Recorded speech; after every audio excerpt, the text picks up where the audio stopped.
नमस्कार दोस्तों, आइए जानते हैं बिहार की दिन भर की ताजा और बड़ी खबरें। वही आपने अभी तक वीडियो को लाइक और चैनल को सब्सक्राइब नहीं किया तो फटाफट से कर लीजिए। आज की पहली खबर, बिहार में 10 जिलों में आंधी बारिश का अलर्ट। बिहार में आज यानी 12 अप्रैल तक आंधी बारिश का अलर्ट है। 10 जिलों में भारी बारिश के साथ आसमानी बिजली गिरने की आशंका है। इस दौरान 40 से 50 किलोमीटर प्रति घंटे की रफ्तार से तेज हवा चल सकती है। काल बैसाखी ने गुरुवार को पटना सहित पूरे बिहार में भारी तबाही मचाई। 20 जिलों में 62 लोगों की जान चली गई। पटना में ही सबसे अधिक 42.6 मिलियन मिलीमीटर बारिश रिकॉर्ड की गई। भागलपुर में 36.5 मिलियन मिलीमीटर, मधुबनी में 36 मिलियन मिलीमीटर बारिश हुई। मुख्यमंत्री नीतीश कुमार ने आंधी पानी और वज्रपात से मरे लोगों के परिजनों को तुरंत 4-4 लाख रुपए देने का आदेश दिया। पटना मौसम केंद्र के अनुसार पश्चिम चंपारण, पूर्वी चंपारण, सीतामढ़ी, शिवहर, मधुबनी, सुपौल, अररिया, किशनगंज, पूर्णिया और कटिहार जिले में भारी बारिश की आशंका है। मौसम विशेषज्ञों की माने तो बिहार में आज 12 अप्रैल तक मौसम खराब रहेगा। पीएम मोदी के बिहार दौरे से पहले सम्राट चौधरी की बड़ी डिमांड। बिहार सरकार ने केंद्र सरकार से प्रधानमंत्री नरेंद्र मोदी की बिहार यात्रा के पहले ग्रामीण गरीबों के लिए 5,29,000 मकान की मांग की है। गुरुवार को उप मुख्यमंत्री सम्राट चौधरी ने ग्रामीण विकास मंत्रालय के मंत्री शिवराज सिंह चौहान को पत्र भेजकर मकानों का लक्ष्य बढ़ाने की भी मांग की, ताकि प्रतीक्षा सूची में पड़े 5,29,000 गरीब परिवारों को भी मकान मिल सके। उन्होंने पिछले वित्तीय वर्ष में बिहार के ग्रामीण गरीबों के लिए 7,90,000 मकान बनाने का लक्ष्य देने के लिए प्रधानमंत्री नरेंद्र मोदी और ग्रामीण विकास मंत्री के प्रति धन्यवाद ज्ञापित किया।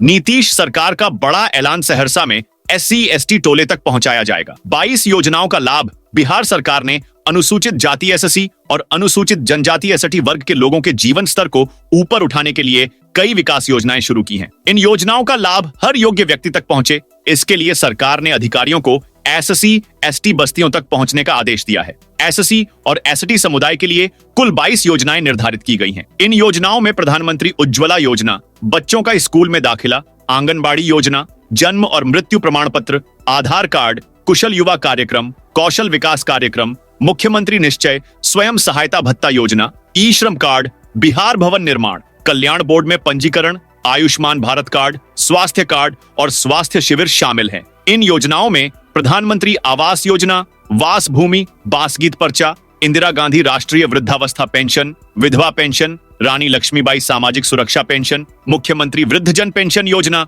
राष्ट्रीय पारिवारिक लाभ योजना, मुख्यमंत्री पारिवारिक लाभ योजना, कबीर अंत्येष्टि अनुदान, कन्या विवाह योजना, मुख्यमंत्री राष्ट्रीय निःशक्तता योजना, निःशक्तता पेंशन, दिव्यांग कार्ड और दिव्यांग विवाह योजना जैसी योजनाएं भी शामिल हैं। स्कूली ऑटो में ओवरलोडिंग करने पर कटेगा चालान। स्कूली ऑटो में ओवरलोडिंग पर पूरी तरह से प्रतिबंध लगा दिया गया है। ओवरलोडिंग पकड़े जाने पर चालकों को प्रति बच्चे 200 रुपए जुर्माना भरना पड़ेगा। अभी CNG ऑटो में 4 और विक्रम ऑटो में 7 बच्चे बैठ सकते हैं। इससे अधिक बच्चे बैठे रहेंगे तो कार्रवाई होगी। ट्रैफिक पुलिस ऑनलाइन और ऑफलाइन दोनों तरह से चालान काट सकते हैं। इसके साथ ही चालकों को कई शर्तों का पालन करते हुए बच्चों को ढोना है। ट्रैफिक पुलिस ऑटो को रोकता है तो परमिट, फिटनेस, पोल्यूशन और ड्राइविंग लाइसेंस की जांच की जाएगी। सुरक्षा नियमों का पालन करने वाले ऑटो से बच्चों को ढोने पर सहमति बनी। ई-रिक्शा पर बच्चों को लाने ले जाने पर पूरी तरह प्रतिबंध रहेगा। बिहार यूपी को जोड़ने वाला पीपा पुल 5 हिस्सों में बंटा। भोजपुर समेत पूरे बिहार में गुरुवार को आंधी और पानी के कारण बड़हरा प्रखंड के मोहल्ली घाट स्थित बिहार और उत्तर प्रदेश को जोड़ने वाला लाइफलाइन पीपा पुल 5 हिस्सों में बंट गया, जिससे मोहल्ली घाट से गंगापार खवासपुर, उत्तर प्रदेश के बलिया, छपरा प्रतिदिन जाने वाले करीब 25,000 से ज्यादा ग्रामीण और राहगीरों को काफी परेशानियों का सामना करना पड़ रहा है। सड़क पुल पूरी तरह से क्षतिग्रस्त हो गया, आवागमन पूरी तरह बाधित हो गया है। आंधी तूफान से पीपा पुल टूट गया। इमरजेंसी के वक्त छपरा से होकर आने जाने में काफी परेशानी है। प्रतिदिन 25 से 30,000 से ज्यादा लोग इस पीपा पुल से होकर गुजरते हैं। पुल टूटने से 50,000 से ज्यादा जनसंख्या प्रभावित हुई है। हमारा मुख्य साधन इकलौता पीपा पुल है। उत्तर प्रदेश से आने वाली सैकड़ों गाड़ियां वापस लौट जा रही हैं। जो बाइक से आ रहे हैं वे नाव का सहारा ले रहे हैं।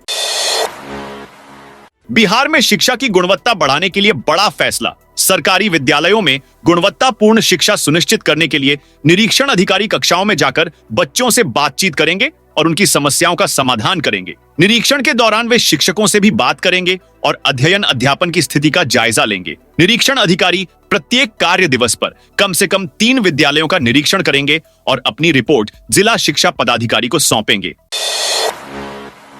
नालंदा में डेयरी का चिमनी आंधी में क्षतिग्रस्त। नालंदा में गुरुवार को आई आंधी बारिश से नालंदा डेयरी में लगा चिमनी क्षतिग्रस्त हो गया है। इसके कारण पाउडर प्लांट ठप हो गया है। डेयरी के मुख्य कार्यपालक मजीउद्दीन ने बताया कि गुरुवार को आई आंधी की वजह से नालंदा डेयरी में लगा चिमनी टूटकर नीचे गिर गया है। इस वजह से रोजाना मिल्क पाउडर बनने की प्रक्रिया ठप हो गई है। एक दिन में करीब 30 टन पाउडर बनता था। हमारी कोशिश है कि इसे जल्द से जल्द मरम्मत करवा लिया जाए। हालांकि इस प्रक्रिया में 15 से 30 दिन का समय लग सकता है।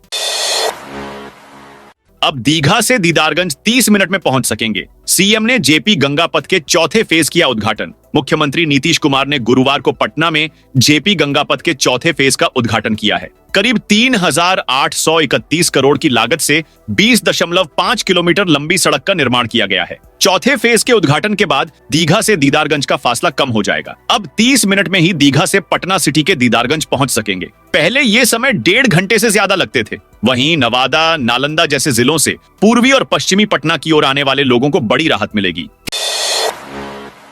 किसानों का बनाया जाएगा यूनिक आईडी। बांका जिले के किसानों का यूनिक आईडी बनाया जाएगा। खेती में प्रौद्योगिकी को बढ़ावा देने के लिए हर किसान का 11 अंकों का विशिष्ट किसान आईडी बनाया जाएगा। एप्रीस्टैक योजना के तहत किसानों का पंजीकरण किया जाएगा। इसमें जिले के 11 प्रखंडों में विशेष कैंप लगाकर किसानों का पंजीकरण किया जाएगा। एग्रीस्टैक योजना एक डिजिटल इंफ्रास्ट्रक्चर योजना है। इसके तहत एकीकृत डाटाबेस तैयार कर खेती में प्रौद्योगिकी को बढ़ावा दिया जाएगा। इसके लिए हर किसान को 11 अंकों का विशिष्ट किसान आईडी प्रदान किया जाएगा। डेटाबेस उन्हीं किसानों का तैयार होगा जो किसान पीएम किसान सम्मान निधि योजना का लाभ ले रहे हैं।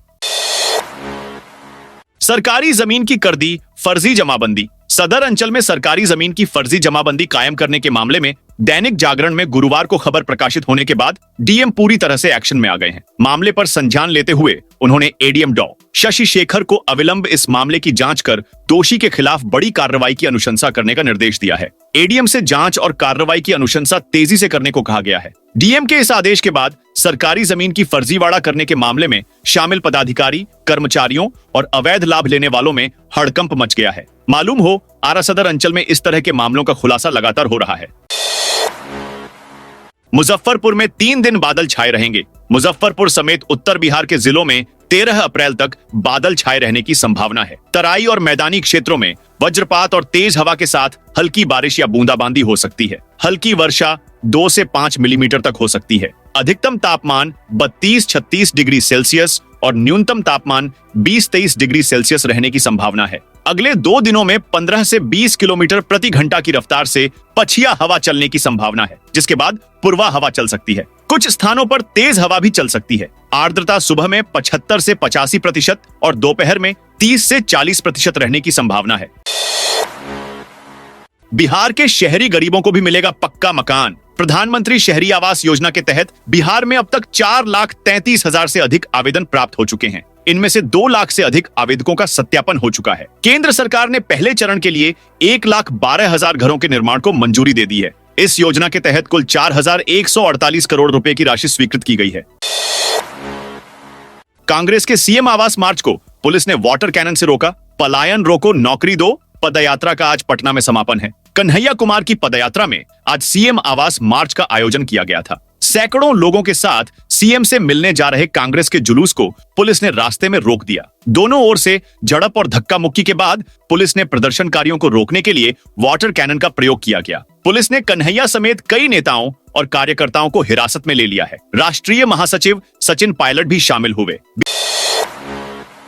बिहार के किसानों को शीघ्र बाजार समिति प्रांगणों की सुविधा मिलेगी। बिहार के उप मुख्यमंत्री विजय कुमार सिन्हा द्वारा जिलावार बाजार समिति प्रांगणों के निर्माण कार्य की प्रगति की समीक्षा की गई। इस समीक्षात्मक बैठक में सचिव कृषि संजय कुमार अग्रवाल सहित कई पदाधिकारियों ने भाग लिया। बिहार राज्य पुल निर्माण निगम के प्रतिनिधि द्वारा बताया गया कि चंदौती गया तथा वैशाली में कार्य पूर्ण हो गया है। पूर्वी और पश्चिम चंपारण के बाजार समिति का कार्य 15 मई तक पूर्ण कर लिया जाएगा। मंत्री ने कहा कि पीएम मोदी द्वारा एक राष्ट्र एक बाजार की व्यवस्था की घोषणा की गई है, जिसका सबसे ज्यादा लाभ बिहार को मिलेगा। बिहार के किसानों को उनके फसल उत्पादों के लिए अधिकतम मूल्य मिल पाएगा। इस प्रकार किसानों की आय में अपेक्षित वृद्धि हो पाएगी एवं किसान समृद्ध होगा।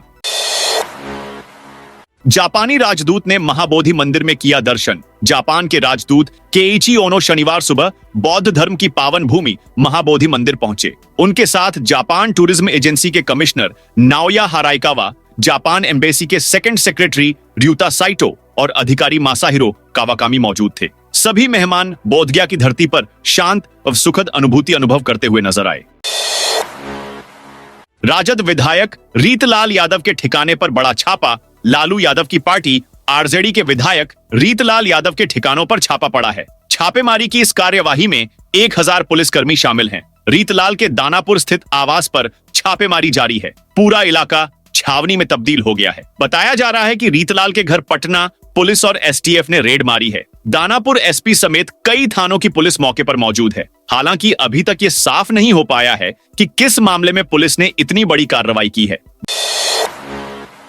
22 अप्रैल को सरकारी स्कूलों में छुट्टी रहेगी, इसलिए कि बच्चे जेपी गंगापथ पटना पर होने वाले भारतीय वायुसेना की सूर्य किरण एरोबेटिक टीम व आकाश गंगा पैरा जंपर्स का हवाई प्रदर्शन देख सकें। बाबू वीर कुंवर सिंह की जयंती के दिन मुख्य कार्यक्रम होगा। इस दिन जेपी गंगापथ पर दुकानें नहीं रहेंगी। गुरुवार को मुख्य सचिव अमृतलाल मीणा की अध्यक्षता में हुई बैठक में इस आयोजन की तैयारियों की समीक्षा की गई। इसमें विभागों की जिम्मेदारियां तय हुई। यह शो राजकीय समारोह घोषित होगा। मुख्यमंत्री नीतीश कुमार तो रहेंगे ही, वायुसेना प्रमुख के भी आने की संभावना है। बैठक में निकटवर्ती जिलों के डीएम को विशेष सुरक्षा प्रबंध सुनिश्चित करने को कहा गया।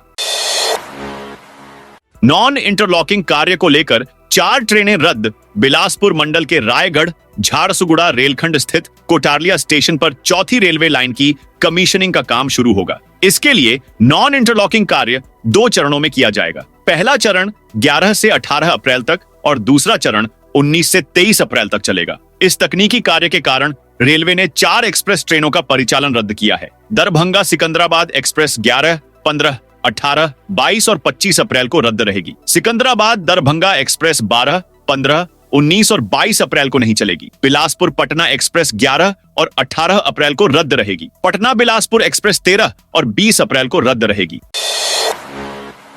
राजधानी में कचरे से बनेगी बिजली बायोगैस, 514 करोड़ होंगे खर्च। बिहार की राजधानी पटना में कचरे से बिजली और बायोगैस बनाने के लिए एक बड़ी परियोजना को मंजूरी मिली है। इस प्रोजेक्ट पर 514 करोड़ रुपए खर्च किए जाएंगे। रामचक बैरिया में बनने वाले इस प्लांट में पटना और आसपास के 11 शहरी निकायों के कचरे का प्रबंधन किया जाएगा। इससे न सिर्फ स्वच्छता में सुधार होगा बल्कि प्रदूषण को भी कम करने में मदद मिलेगी।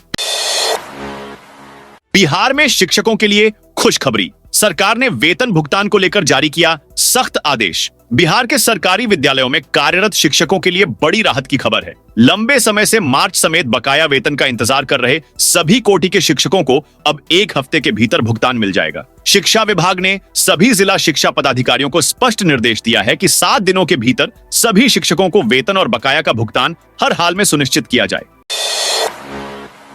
पटना, भागलपुर समेत 24 जिलों में गश्ती में लापरवाही कर रही पुलिस। पुलिस की गश्ती को लेकर तमाम दावे, निर्देश और सख्ती के बाद भी जिलों में इसको लेकर लापरवाही बरती जा रही है। पुलिस मुख्यालय ने फरवरी महीने की समीक्षा की जिसमें सच्चाई सामने आई। गश्ती को लेकर किस कदर लापरवाही बरती जा रही है इसका अंदाजा इसी बात से लगाया जा सकता है कि 24 जिलों में उक्त महीने में गश्ती में बेहतर करने वाले कितने पदाधिकारी को न तो पुरस्कृत किया गया, न ही लापरवाही करने वाले कितने पुलिस वालों को सजा दी गई। इस तरह की लापरवाही पर एडीजी लॉ एंड ऑर्डर ने नाराजगी जताई है। गिरिराज सिंह बोले, बंगाल को बांग्लादेश बनाना चाहती है ममता। केंद्रीय मंत्री गिरिराज सिंह ने कांग्रेस और ममता बनर्जी पर निशाना साधा है। उन्होंने कहा है कि कांग्रेस के समय में घटना करने वाले आतंकवादी को नरेंद्र मोदी पकड़ कर ला रहे हैं। ममता बनर्जी पश्चिम बंगाल को बांग्लादेश बनाना चाहती है। बेगूसराय में पत्रकारों से बात करते हुए गिरिराज सिंह ने कहा कि संजय राउत तहव्वुर राणा के भारत लाने पर बीजेपी द्वारा जश्न मनाने की बात कह रहे हैं, लेकिन बीजेपी जश्न नहीं मनाती, कार्रवाई करती है। उन्होंने कहा कि तहव्वुर राणा हो या तसव्वुर राणा हो, जो भी आतंकवादी घटनाएं हुई वह कांग्रेस के समय में घटी थी। सोने ने फिर बनाया नया रिकॉर्ड, 2913 बढ़े। सोना कल 11 अप्रैल को ऑल टाइम हाई पर पहुंच गया है। India Boolean and jewellers association के अनुसार 10 ग्राम 24 कैरेट सोने का दाम 2913 बढ़कर 93,074 पर पहुंच गया है। इससे पहले 10 ग्राम सोने की कीमत 90,161 थी। 1 किलो चांदी की कीमत आज 1958 बढ़कर 92,627 प्रति किलो हो गई है। इससे पहले चांदी का भाव 90,669 प्रति किलो था। वहीं 28 मार्च को चांदी ने 1,09,34 और 3 अप्रैल को सोने ने 91,205 का हाई बनाया था। बिहार में सरकारी स्कूल के बच्चे तैरना सीखेंगे। बिहार के सरकारी स्कूलों को अब तैरना सिखाया जाएगा। सरकार की ओर से 9वीं से 12वीं में पढ़ने वाले छात्र छात्राओं को तैराकी की ट्रेनिंग देगी। स्विमिंग पूल में उन्हें प्रशिक्षण दिया जाएगा। बच्चों को तैराकी में दक्ष बनाया जाएगा ताकि किसी आपदा की परिस्थिति में ये खुद भी सुरक्षित रहें और दूसरों की भी रक्षा कर सकें। पटना के स्विमिंग पूलों में बच्चों को प्रशिक्षण देने की तैयारी जोर शोर से चल रही है। लालू यादव के समधी को ओबीसी प्रभारी पद से हटाया। कांग्रेस ने हरियाणा के पूर्व मंत्री एवं लालू यादव के समधी कैप्टन अजय यादव को ओबीसी डिपार्टमेंट के चेयरमैन पद से हटा दिया है। कैप्टन अजय यादव की जगह डॉक्टर अनिल जयहिंद को इस पद पर नियुक्त किया गया है। हाल ही में गुजरात में कांग्रेस अधिवेशन आयोजित किया गया था, जिसके बाद पार्टी ने पहली बड़ी कार्रवाई हरियाणा में की है। पीएम किसान सम्मान निधि के लाभार्थियों की बनेगी फार्मर आईडी। सिवान जिले के किसानों को सरकारी योजनाओं का लाभ सही समय पर और आसानी से मिल सके, इसके लिए कृषि विभाग ने फार्मर रजिस्ट्री की शुरुआत की है। योजना के पहले चरण में जिले के विभिन्न अंचलों के 2-2 राजस्व गांवों का चयन किया गया है। इन गांवों में किसानों का पंजीकरण किया जाएगा और उन्हें एक डिजिटल फार्मर आईडी दी जाएगी। यह आईडी आधार के समान ही होगी। इसमें किसान का पूरा विवरण होगा। जिले में किसानों के पंजीकरण की प्रक्रिया पहले से ही शुरू हो चुकी है और जल्द ही पूरे जिले में शुरू हो जाएगा। वहीं प्रखंड स्तर पर कार्यान्वयन दल भी गठित किया गया है, जो किसानों के साथ समन्वय स्थापित करेगा और रजिस्ट्री प्रक्रिया की निगरानी करेगा। अगले वर्ष से वैशाली महोत्सव होगा। हाईटेक सम्राट चौधरी ने प्लान का कर दिया खुलासा। उप मुख्यमंत्री सम्राट चौधरी ने वैशाली महोत्सव के उद्घाटन पर कहा कि वैशाली शांति, ज्ञान, लोकतंत्र और भगवान महावीर की जन्मभूमि है। उन्होंने कहा कि वैशाली को विकसित करने के लिए डीपीआर बनाया जाएगा और अगले वर्ष राष्ट्रीय स्तर के नेता को आमंत्रित किया जाएगा। उन्होंने कहा कि बिहार में डबल इंजन की सरकार में विकास हो रहा है और सभी क्षेत्रों में प्रगति की जा रही है। बिहार के लोगों की बल्ले बल्ले इस साल पूरे होंगे 5 मेगा पुल प्रोजेक्ट। बिहार में इस साल एक साथ 5 मेगा पुल प्रोजेक्ट परिचालन के लिए उपलब्ध हो जाएंगे। इसमें छपरा में बनने वाला डबल डेकर फ्लाईओवर का निर्माण, पटना स्थित मीठापुर फ्लाईओवर को वाया कर बिगहिया होते हुए चिरैयाटांड पुल से जोड़ने की परियोजना भी शामिल है। भागलपुर के सुल्तानगंज के बीच गंगा नदी पर बन रो अगुवानी घाट पुल का निर्माण कार्य इस वर्ष पूरा कर लिया जाएगा। बिहार चुनाव से पहले सचिन पायलट का बड़ा ऐलान। पहले बहुमत मिले फिर सीएम चुनेंगे। राष्ट्रीय जनता दल के नेता तेजस्वी यादव को लेकर कांग्रेस के तेवर नरम पड़ते नहीं दिख रहे हैं। अब कांग्रेस के राष्ट्रीय महासचिव सचिन पायलट ने भी दो टूक जवाब देते कह दिया कि बिहार चुनाव में बहुमत मिलने के बाद ही मुख्यमंत्री का नाम तय होगा, यानी कि चुनाव नतीजे आने के बाद ही महागठबंधन का सीएम फेस घोषित किया जाएगा। दूसरी ओर आरजेडी तेजस्वी को ही महागठबंधन का सीएम फेस बनाकर चुनावी मैदान में उतरना चाहती है। दोनों पार्टियों के बीच इस मुद्दे पर तकरार हो सकती है। जन शिकायतों पर सख्त हुए Patna DM. Patna DM doctor Chandrashekhar Singh ने शुक्रवार को लोक शिकायतों के दौरान लोगों की 17 शिकायतों की सुनवाई की। ये सभी शिकायत लोक शिकायत निवारण प्रणाली के तहत आई थीं। उन्होंने हर शिकायत को ध्यान से सुना और संबंधित अफसरों को तुरंत कार्रवाई के निर्देश दिए। सुनवाई के दौरान यह बात सामने आई कि कुछ मामलों में शिकायतों को हल करने में देरी और लापरवाही हुई है। इस पर नाराज होकर डीएम ने पाटलिपुत्र, पालीगंज और बख्तियारपुर के अंचल अधिकारियों से जवाब मांगा है। डीएम ने कहा कि लापरवाही बर्दाश्त नहीं की जाएगी और जरूरत पड़ने पर कार्रवाई भी की जाएगी। साथियों, ये थी बिहार की दिन भर की ताजा और बड़ी खबरें। आपने अभी तक बिहार समाचार चैनल को सब्सक्राइब नहीं किया तो फटाफट से कर लीजिए ताकि बिहार की खबरें सबसे पहले आपको मिले।